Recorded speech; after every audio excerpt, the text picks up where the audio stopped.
So we are using After Effects for the opening sequence, title sequence, opening credits project. So in After Effects, you can see I've got these little red bars here. One's a little bit longer. So I'm just going to show you, I'm just going to bring this down a little bit.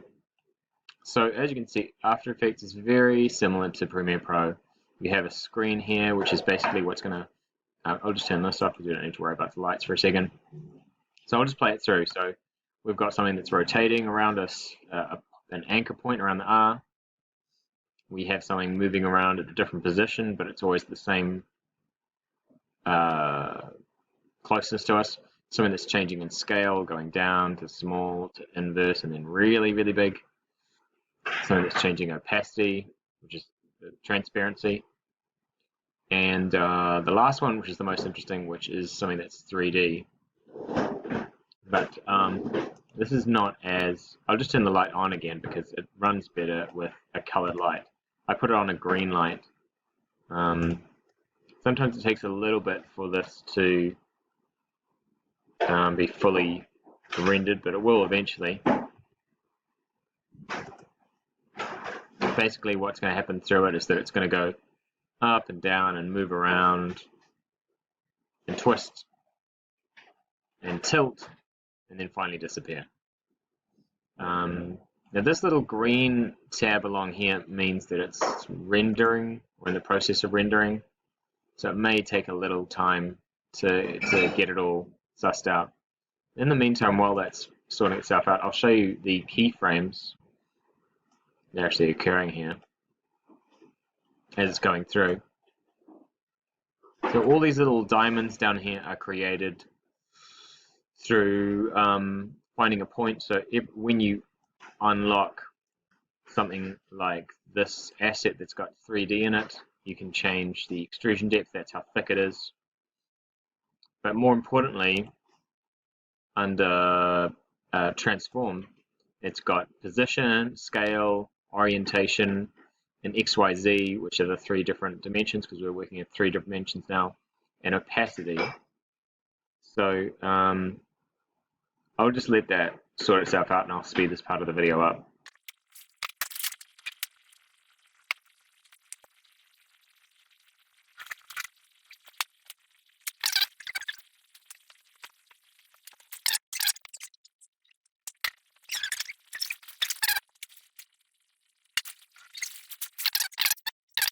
Alright, so we got there in the end. So when that's fully rendered, then you can see what it's like. That's just something that happens with After Effects. So here we go, I've got something rotating, like I said. Move forward to the 3-dimensional one.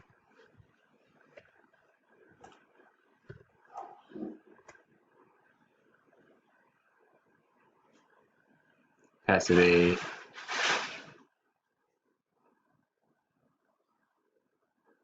And 3D. Now, the front of the 3-dimensional letters here are just white because they're not catching any of the light because they're at that angle. But when they tilt, they do get a bit of that light, see? Just then. And then they move around. It's quite high quality when it's tilting around like that, and that's why it takes a while. So anyway, let's talk about how we're going to do this. So I'm just going to get rid of all this, and I'll show you how to do it from the start. Okay, so in After Effects, I'm just going to start a new. Right, so you go into After Effects, pretty similar to Premiere Pro. You go into New Composition. We're going to go HDV, 1280 by 720, 25 frames a second. Make it just last 1 minute. I'm just going to go with, I'll go white background with black text this time. Make sure the 3D render is on Cinema 4D. Some of you might just have that automatically come up. All right, cool.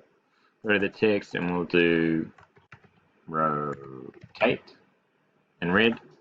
We don't want it to last the whole time, so I'm gonna reduce the amount of time that we need that for. So I might just have it last for just 5 seconds. I might go along here and have something else that says opacity. and that can just last there. Might have something here. What else is there? Scale.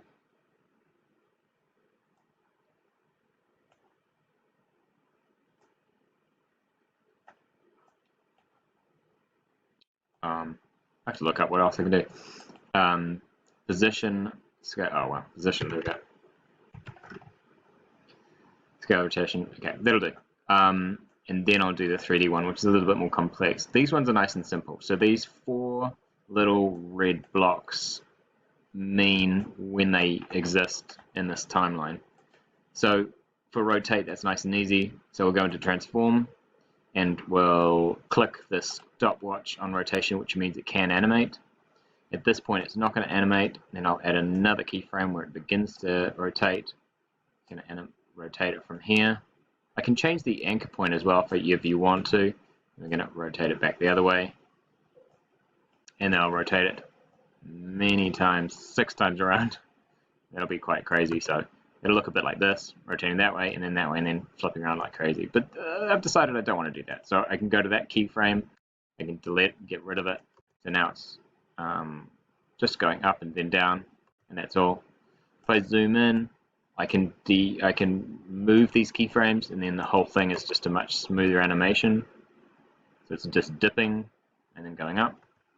And then I might just might change my mind and go a whole way around that last one. That's going to be a very quick rotation after everything else being slow. Whoa. All right, cool. Next one is opacity. Opacity is nice and easy. Going to go into transform. We're going to press opacity. It's going to start off at 100%. It's going to go down to 0 very quickly, or nearly. We'll take it to 12%. And then it'll go back up to 100. And then we'll go to, say, 30%. And then it will sort of like start flashing between 0 and 100. And then finally disappear again. So altogether, it's going to just look like this, which is going to look a bit weird. It's going to go backwards, sort of just flashing in and out of existence. Scale is nice and easy as well. So you go to scale, go to transform, open up, click on scale. So it's going to start there. I'm going to move it forward a little bit, add a keyframe, increase it so it's huge, decrease it so it's tiny, maybe make it big again, but not quite so big, and then small again. And then what I could do is this little button here keeps them in proportion. I'm going to unclick that, and then I'm going to move it forward a little bit, and I might make it really squished out.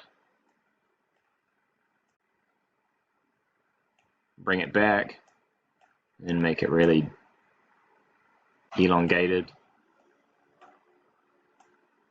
and then do the other thing. So yeah, it's going to look a bit like that. It's going to pulse and then stretch and then bounce and then go back. Okay, cool. Position, go up to here, go to position. It's going to start there, move along a little bit. It's going to go along and down, and then it's going to go along here, and it's going to go back up to the top, back up to the top, and then back up to the left a little bit. So it'll create a bit of an arc. You can also create another look by actually dragging it if you want. So it's going to be making a sort of a weird figure, and then I'll bring it back there. It's kind of creating a star-shaped movement around. All right, cool.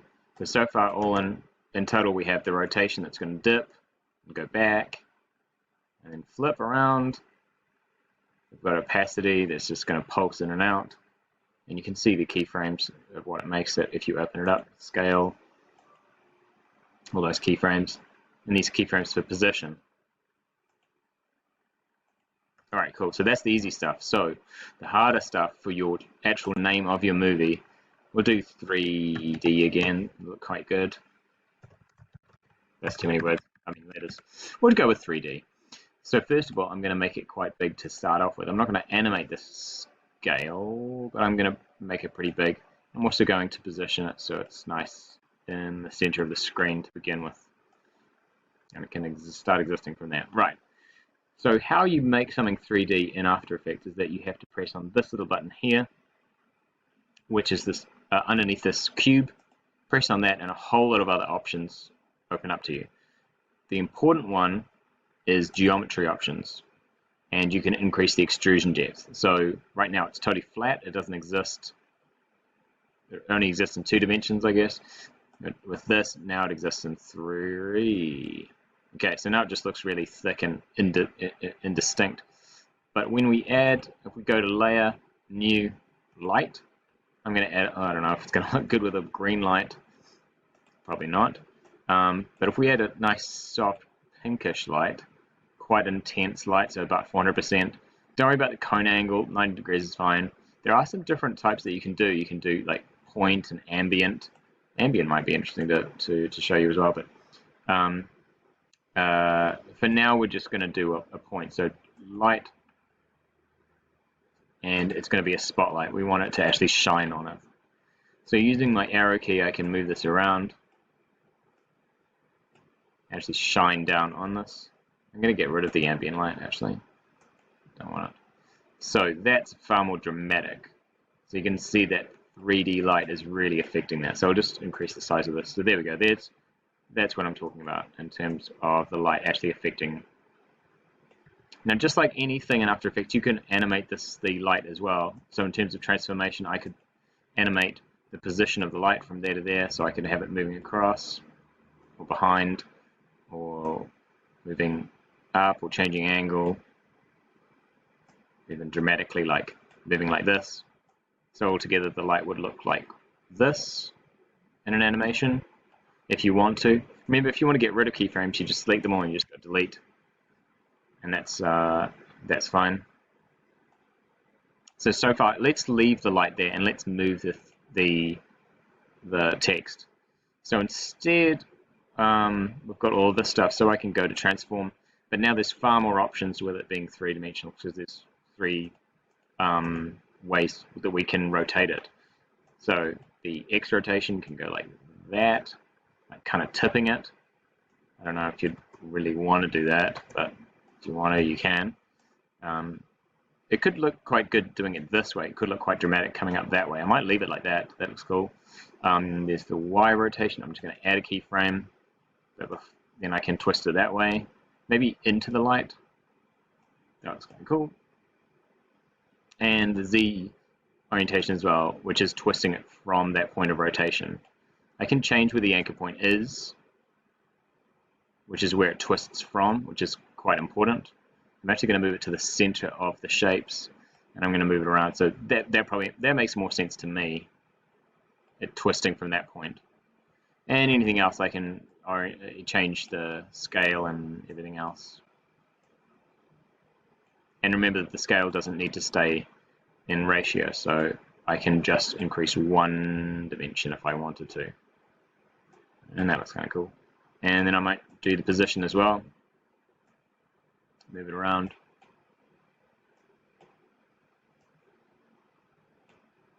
Or I can just pick the whole thing up and just move it where I want it to be. So now all together we've got this kind of movement. It's going up and down and twisting and everything else and elongating itself and then moving around. Okay, and just like before, we need After Effects to think about all these things.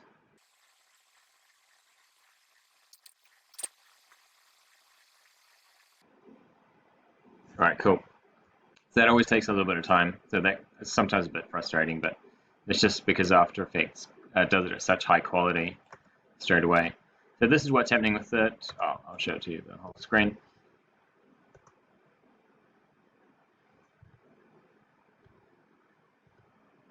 Sorry, there we go. Okay, so this is what's happening for that 3-dimensional, those 2D letters moving around, tilting towards us. That light's a bit too intense because we can see the whole way through that D and it's not casting enough shadows inside it. The second time we run this through, it'll be higher quality. And of course, when you export it from from After Effects, it's super high quality, HD.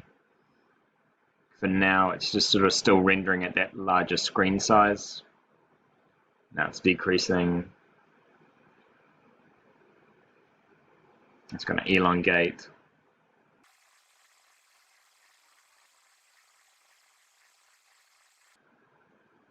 All right, spectacular. So as you can see, After Effects is animation that goes over the top of this. Now, just so you understand what you can do with this software, you have to imagine a video playing underneath it. And remember, there's so many different ways that you could flip this around. I can flip it around the whole way. I can flip it this way, towards us, away from us, around on one point, depending where the anchor is. I can change the elongation, or I can go back to constraints and like keep it in ratio and decrease the size of it. The position, obviously, which we talked about before. You can animate the, oh, that looks quite good, just with a little bit less light on it sometimes, I think. If you do too much light on these letters, doesn't look, it looks overblown really. Inside the spotlight, you can change the light options and you can change the color to something else if you wanted to. I don't know why you'd want to, but and the cone angle and the radius, and if it casts shadows and how dark those shadows are, you can decrease the shadow darkness. Beyond 100%, you can actually keep going. And diffusion, which is sort of like how it bounces around. So anyway, the idea is that your animated texts go over the top of your existing video for this project. So I hope that makes sense to you, and you can make some interesting title sequences that fit your theme.